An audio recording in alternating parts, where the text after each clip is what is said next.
Michael Kors and the Wild Horse.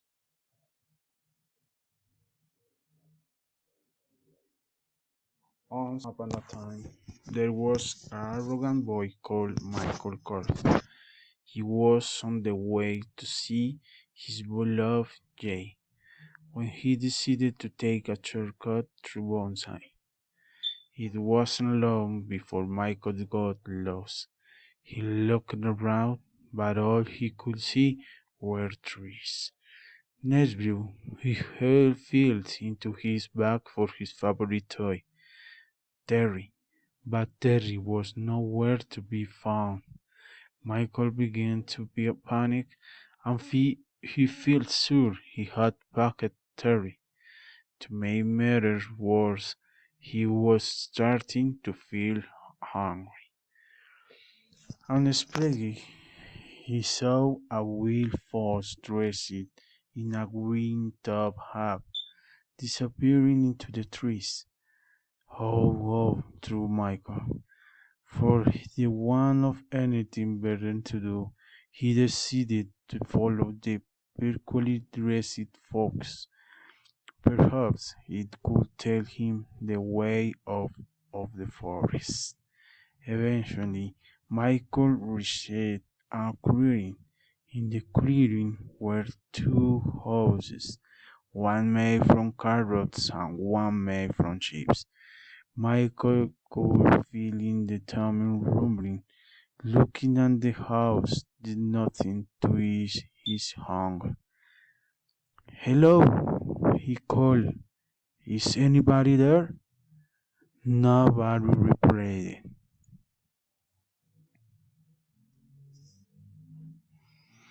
Michael looked at the roof of the closed house and wondered if it would be rude to eat somebody else's chimney. Obviously, it would be impolite to eat a whole house, but perhaps it would be considered acceptable to nibble the old future of league, the old feeding in a time of need. A clap rode through the air, giving Michael a fright. A witch jumped into the space in front of the house. She was carrying a cage. In that cage was Terry.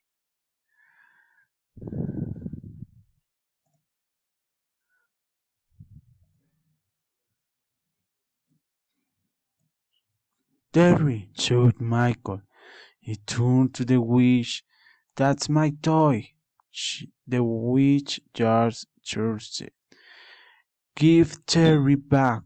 cried Michael. "Not on your Nelly," said the witch. "At least let Terry out of the cage." Before she could reply, the wee fox in the green top had rushed in front of a pup on the underside of the cleaning. "Hello, big fox," said the witch. "Good morning," the fox noticed. "Terry, who is this?" "That's Terry," explained the witch. "Oh, Terry, who lives laughing in my house. Give it to me," demanded the fox. The witch shook her head. "Terry is staying with me." Excuse me," Michael interrupted. "Terry lives with me and not in a cage."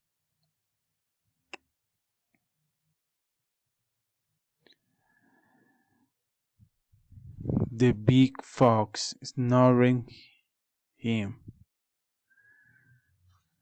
"Is there nothing in your tray?" he asked the witch.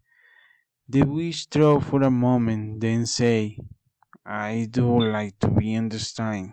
I relation to anybody who can in a world from dirt."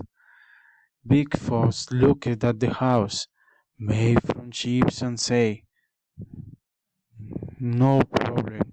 I could eat an entire house made from chips if I wanted to." "There's no need to show off," said the witch. Just eat on the front of the aisle, lest you have Terry. Michael wasn't feeling very worried. He didn't want the wish to give Terry to Big Fox. He didn't think Terry would like living with a wild fox, away from his house and all his other toys. Big Fox pulled on his piece and withdrew a knife and fork from his pocket. In this wall house, said Big Fox, just you watch. Big Fox pulled off a corner on the front door of the house, made from chips. He gulped into down spilling and went back for more and more. Eventually, the bug fox started to get bigger, just a little bit bigger at first, but after a few more forkfuls of chips, he grabbed to the side of the large snow, and he was every bit as round. Uh, um, I don't feel too good, said Big Fox. Suddenly, he started to roll his ground so round and Rob could no longer balance. "Help!" he cried, as he rolled off down a slope into the forest. Big Fox never finished eating the front door made from chips, and Terry remained trapped in the witch cage. That's it," said the witch. "I win and get to keep Terry." "Not so fast," said Michael. "There is still in front door to go, the front door of the house, made from carrots, and I haven't had a turn yet." "I don't have to give you a turn," laughed the witch. "My game, my rules." The worker's voice carried through the forest. "I think you should give me a chance. It's only fair." "Fine," said the witch, "but you saw what happened to the fox. He won't last long."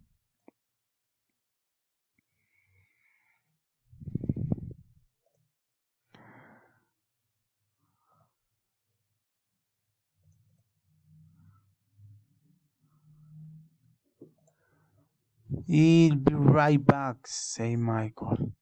"What said the witch? Were you saying experience?" I threw Terry back. Michael ignored the wish and gathered a safe pile of sticks. He came back, gnawed the clearing and started a small campfire.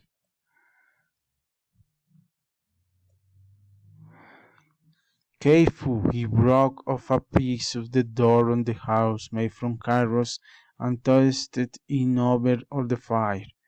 Once it had cooked and cooled just a little, he took a bite.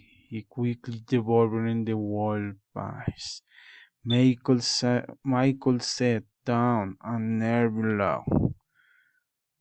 "You feel," cooked the witch. "You were supposed to eat the wall door." "I haven't finished," explained Michael. "I am just waiting for my food to go down." When Michael food had digested, he broke on another piece of the door, made from carrots.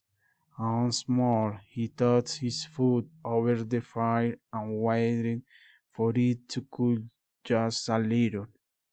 He ate it at leisurely pace friend waited for it to digest. Eventually, after several sinks, Michael was down to the final piece of the door, made from carrots. Carefully, he tossed enough oil in to cool just a little. He finished his final course. Michael had eaten the entire front door of the house made from carrots. The witch stamped her foot angrily. You must have tricked me, she said. I don't reward breeding. I don't think so, said a voice. It was the woodcutter. He walked back into the clearing, carrying his eggs. This little boy won, fair and square. No hand over Terry, or I will chop you Bronson in half. The witch looking sorry, she gave her broomstick and praised him behind her. Then, huffing, she opened the door of the cage. Michael hurried over a gravy Terry, checking that his favorite toy was all right. Fortunately, Terry was unharmed. Michael drank in the water grave and kicked stubbornly, and hurried on the midday. It was starting to get dark.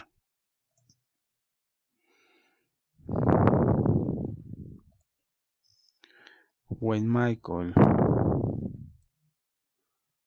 got to Jake's house, his below threw his arm around him. I was worried, cried Jay. You are very late. As Michael described his day, he could tell that Jay didn't believe him, so he grabbed a napkin from his pocket. What's that? Asked Jay. Michael bread and doorknob made from chips. Pudding, he said. Jay almost fell of his chair.